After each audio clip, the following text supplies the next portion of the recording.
तो कोई तुम पर क्रोध करे, कोई तुम्हें गाली दे, तितिक्षा और शांति, तो सहज भाव से स्वीकार कर लेना कि उसके भीतर क्रोध उठा, इसलिए उसने गाली दी, बेचारा नाहक उसने कष्ट पाया, स्वीकार कर लेना। इसको तुम अपने भीतर कांटा मत बनने देना। ऐसा धैर्य, ऐसी शांति और ऐसी तितिक्षा बुद्ध निर्वाण को परम कहते हैं। बुद्ध कहते हैं होने योग्य तो एक ही चीज है, निर्वाण। बाकी जो होता है उसको तो स्वीकार कर लेना। किसी ने गाली दी, किसी ने प्रशंसा की, किसी ने कहा आप बड़े सुंदर, किसी ने कहा बड़े कुरूप, ये सब कुछ होने जैसा नहीं, इसका कोई मूल्य भी नहीं है। इसको चुपचाप स्वीकार कर लेना कि ठीक, जैसी आपकी मर्जी, भले लगते भले, बुरे लगते बुरे। इस सब पर जरा भी श्रम मत लगाना और इस सब पर जरा भी दृष्टि मत देना, क्योंकि जो होने जैसा है, जो होना चाहिए, वो तो निर्वाण है। उसकी दिशा में अपनी सारी शक्ति को लगा देना। दूसरों का घात करने वाला प्रवचित नहीं होता है, और अक्सर लोग दूसरों का घात करने में अपनी शक्ति लगा रहे हैं। कोई किसी को मार डालना चाहता है, कोई किसी को हराना चाहता है, कोई किसी को पद से गिराना चाहता है, कोई किसी को पीछे कर देना चाहता है। दूसरों में उत्सुक है, अपने में उनकी कोई उत्सुकता ही नहीं। दूसरे का घात करने वाला प्रवज्जित नहीं होता। प्रवज्या का अर्थ है सन्यास। सन्यासी वही है जो कहता है मैं अपने निर्वाण की खोज कर रहा हूं, मेरे निर्वाण का किसी दूसरे से कोई लेना देना नहीं, कोई प्रतिस्पर्धा नहीं। तुम जिस पद पर हो मजे से रहो, तुम्हारे पास जो है तुम मजे से भोगो, तुम जैसे हो ठीक, ये तुम जानो, इसमें मेरा कुछ लेना देना नहीं। सन्यासी का अर्थ है जिसकी दूसरे से प्रतिस्पर्धा नहीं, जो किसी तरह की ईर्ष्या में नहीं है। लेकिन अक्सर हमारी हालतें उल्टी हैं। हम दूसरे को मिटाने में अगर खुद भी मिट जाएं तो कोई फिक्र नहीं। मैंने सुना है एक आदमी ने बड़े दिन भक्ति की, परमात्मा प्रसन्न हुए और उन्होंने कहा मांग ले। क्या मांगता, लेकिन एक बात ख्याल रखना, जो तुझे मिलेगा तेरे पड़ोसियों को दुगना मिलेगा। उस आदमी की छाती बैठ गई। उसने कहा ये भी कोई वरदान हुआ? अरे अभिशाप कहो इसको, तो फिर मैं मांगूंगा कैसे? भगवान ने कहा वो तू जान, लेकिन इतनी तेरी क्षमता होनी ही चाहिए तो ही तू धार्मिक है, अन्यथा धार्मिक ही नहीं। ये मेरा वरदान कि जो तू मांगेगा मिलेगा तुझे दुगना पड़ोसी को। उसने किसी वकील से सलाह ली होगी कि करना क्या, इसमें से निकलना कैसे बाहर। वकील ने कहा इसमें क्या रखा? अरे तो बाएं हाथ का खेल है, तू ऐसा कर, पहले देख तो कि होता भी कि नहीं। तो मांग कि 7 मंजिल मकान बन जाए। मांगा, बन गया उसका 7 मंजिल, लेकिन दोनों तरफ 14-14 मंजिल मकान पड़ोसियों के खड़े हो गए। पूरा गांव 14 मंजिल का हो गया, एक वही गरीब रह गया 7 मंजिल का। वकील ने कहा ठीक, अब मांग कि हर मेरे घर के सामने एक कुआं खुद जाए, बड़ा कुआं। उसके घर के सामने एक कुआं खुद गया, पड़ोसियों के घर के सामने 2-2 कुएं खुद गए। उसने कहा मांग कि मेरी एक आंख फूट जाए। उसकी एक आंख फूट गई, पड़ोसियों की दोनों आंख फूट गई। वकील बड़ा होशियार रहा होगा, सुप्रीम कोर्ट का वकील रहा होगा। बेचारे पड़ोसी अब गिरने लगे कुएं में, क्योंकि 2-2 कुएं सामने और दोनों आंखें फूट गई, और 14-14 मंजिल के मकान। कोई मंजिल से गिर पड़ा, कोई सीढ़ियों से गिर पड़ा। लिफ्ट उस समय थी नहीं, और लिफ्ट भी होती तो क्या सार था, क्योंकि लिफ्ट चलाने वाले भी अंधे हो जाते। एक अकेला वही बचा, एक आंख वाला, उसकी प्रसन्नता का अंत नहीं। वो सम्राट की तरह घूमने लगा गांव में। एक वही था जो देख सकता था, हालांकि आधी देख सकता था अब, लेकिन उसका दुख नहीं था कि कनवा हो गया, एक आंख का हो गया। मजा ये था कि सबकी गई। ख्याल रखना, ऐसा व्यक्ति सन्यासी नहीं हो सकता। इसलिए बुद्ध कहते हैं दूसरों का घात करने वाला प्रवज्जित नहीं होता है, और दूसरों को सताने वाला श्रमण नहीं होता है। ये 2 बातें छोड़ देना तो तुम सन्यासी होते हो। निंदा न करना, घात न करना, पाति मोक्ष में संवर रखना, भोजन में मात्रा जानना, एकांतवास करना और चित्त योग में लगाना, यही बुद्धों का शासन है। अनुपवादो अनुपघातो पाति मोक्षे चा संवरो मत्तुंजता चा भक्तंसिम पत्तंच सैनाशयम अधिचित्ते चा आयोगो एतम बुद्धान शासनम। निंदा न करना, क्योंकि निंदा का अर्थ है तुम अभी दूसरे में उत्सुक हो, दूसरे को छोटा करने में उत्सुक हो। निंदा का मतलब ही इतना, इसलिए इतना निंदा में रस है। हम कैसी निंदा बढ़ा चढ़ा के करते हैं, क्योंकि हमारे पास एक ही तरकीब है कि अगर हम सिद्ध कर दें दूसरा बुरा है तो तुलना में हम भले मालूम पड़ेंगे। हम सिद्ध कर दें कि सब चोर हैं तो तुलना में हम साधु मालूम पड़ेंगे। इसलिए हम निंदा में इतना रस लेते हैं। निंदा का एक ही प्रयोजन है, दूसरों की बुराई इतनी फैला बढ़ा के करना कि धीरे धीरे तुम भले मालूम होने लगो। यही दूसरे तुम्हारे साथ कर रहे हैं, तो एक निंदा का व्यवसाय चलता पूरे समाज में। निंदा न करना, क्योंकि संन्यास्त प्रवर्जित भिक्षु जो हो गया, अब उसकी आकांक्षा अपने को उठाने की है, दूसरे को गिराने की नहीं है। घात न करना, किसी को हानि न पहुंचाना, क्योंकि जितनी ऊर्जा दूसरे को घात करने में लगेगी उतनी ऊर्जा तो ध्यान बन जाती, परम संपदा बन जाती, निर्वाण बन जाती। पातिमोक्ष में संवर रखना। पातिमोक्ष का अर्थ होता है बुद्ध ने जो कहा है। बुद्ध अर्थात जागे हुए पुरुषों ने जो कहा है उसको मानना, उसको स्वीकारना, क्योंकि बहुत बातें ऐसी भी उन्होंने कही हैं जो तुम्हें आज समझ में शायद ना भी आए, प्रयोग से समझ में आए, अनुभव से समझ में आए।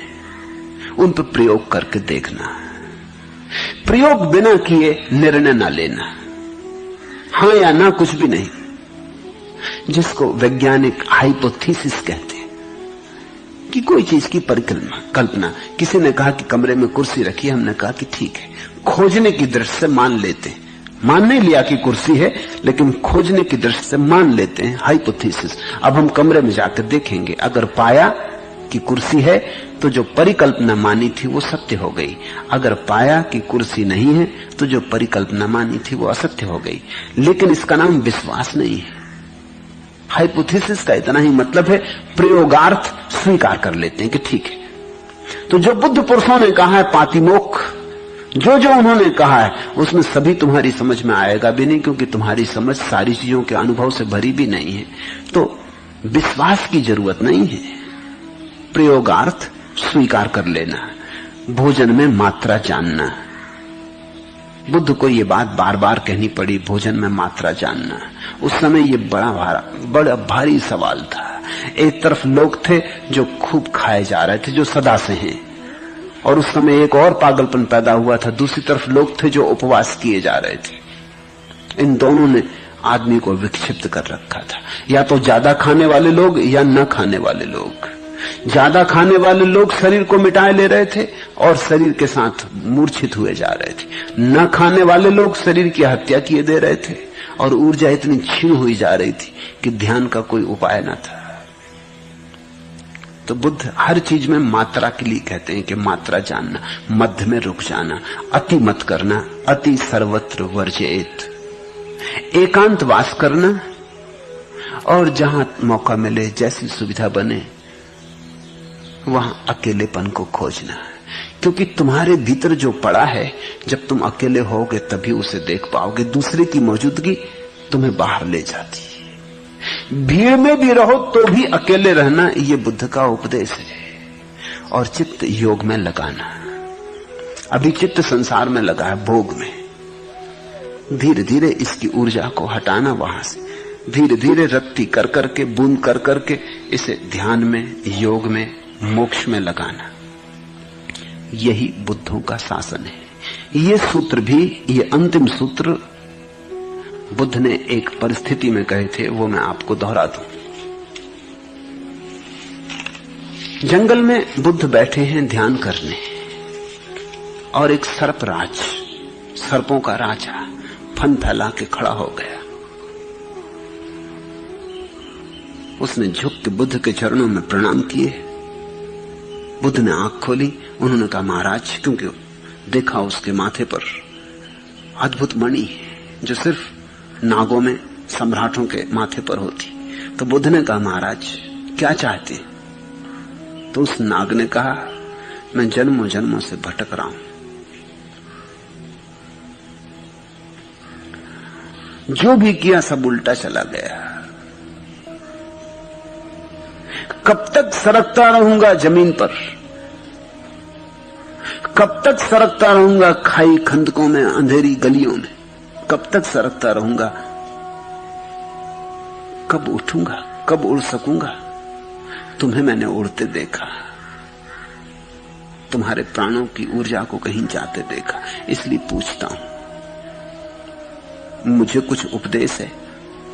ये जो सूत्र है, सभी पापों का न करना, पुण्यों का संचय करना और अपने चित्त का शोधन करते रहना, यही बुद्धों का शासन है। तितिक्षा और शांति परम तप है। बुद्ध निर्वाण को परम कहते हैं। दूसरों का घात करने वाला प्रवर्जित नहीं होता और दूसरों को सताने वाला श्रवण नहीं है। निंदा न करना, घात न करना, पातिमोक्ष में संवर रखना, भोजन में मात्रा जानना, एकांतवास करना और चित्त योग में लगाना, यही बुद्धों का शासन। ये उस सर्प राज को कहे गए थे। सोचना ऐसे थोड़ा, हम भी सब जमीन पर सरकते हुए सर्प हैं। अभी हमने सिर भी उठा के कहां आकाश की तरफ देखा। अभी तो अंधी गलियों कूचों में, पोलों में, कोने कांतरों में हम सरकते फिरते। फिर सर्प का प्रतीक ही क्यों चुना होगा? क्योंकि सर्प जन्म से ही दूसरे को चोट पहुंचाने का जहर लेके आता है। इसलिए उसकी जहर की गांठ जन्म से ही उसके भीतर है। वो दूसरे को मारने में ही, दूसरे का घात करने में ही रस लेता है। यही तो गांठ हम भी लेकर आए हुए हैं।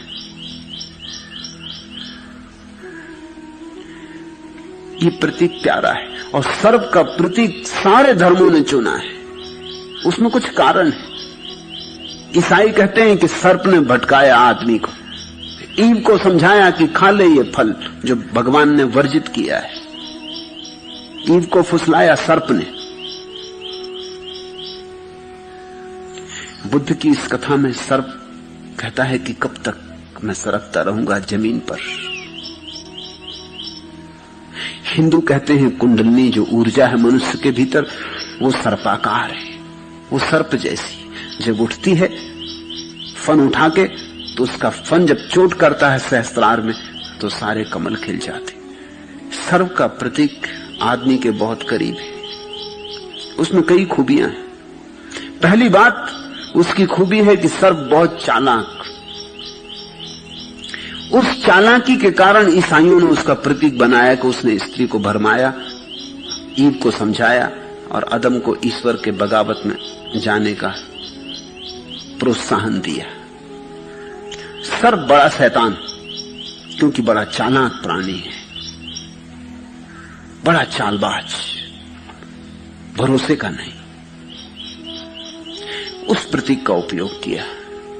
बुद्ध की इस कथा में सर्प का प्रयोग हो रहा है इस अर्थ में कि सबकी दशा ऐसी है कि हम जन्म से ही जहर की ग्रंथि लेके पैदा हुए, दूसरे को चोट पहुंचाने में ही समाप्त हुए जा रहे हैं। दूसरे को मार डालने में ही हमने अपना जीवन समझा है। इसलिए लेकिन एक दिन सर्प भी थक जाता है। तुम कब थकोगे? एक दिन सर्प भी बुद्ध से पूछता है कि मैं कब तक ऐसे ही सरकता रहूंगा, तुम कब पूछोगे? इसलिए प्रतीक चुना। हिंदुओं ने प्रतीक चुना है कि सर्प जब खड़ा हो जाता, तो सर्प की बड़ी खूबियां हैं। उसमें हड्डी होती नहीं, उसके पास हड्डी बिल्कुल नहीं, लेकिन सर्प खड़ा हो जाता बिना हड्डी के। होना नहीं चाहिए वैज्ञानिक ढंग से, लेकिन सर्प पूंछ के बल खड़ा हो जाता है फन उठा के, और उसके पास कोई हड्डी नहीं है। तो चमत्कार है। ऐसा ही चमत्कार मनुष्य के भीतर घटता है कि जो ऊर्जा काम ग्रंथ में पड़ी है, बिना किसी सहारे के, बेसहारे, बिना माध्यम के खड़ी हो जाती, सर्प जैसी। फन जाके चोट करता ऊपर और आखिरी केंद्र खुल जाता। इसलिए हिंदुओं ने